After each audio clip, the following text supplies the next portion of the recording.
آپ کا کیا ہے, انجینئر محمد علی مرزا کو دیکھیں کتنا بڑا دھوکہ وہ دے رہا ہے اصل میں مسلمانوں کو. اگر ہم اٹھا کے انجینئر محمد علی مرزا کو حضرت محمد سے مرنے کے بعد 632 سے 732 میں لے جا کے کھڑا کر دیں,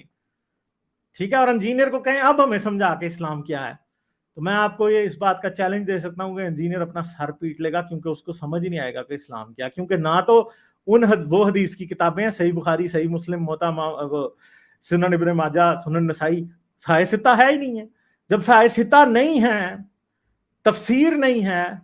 ٹھیک ہے, تاریخ نہیں ہے, تو انجینئر آپ کو بتائے گا کیسے کہ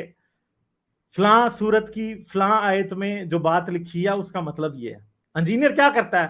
او جی حضرت علی کی فضیلت, او جی چلے جائیں وہاں پہ غدیر قم کی حدیث اٹھا لیں. یار جب غدیر قم کی حدیث نہیں تھی تو کوئی کیسے کسی کو سمجھاتا تھا؟ ظاہری بات ہے اب ایک بات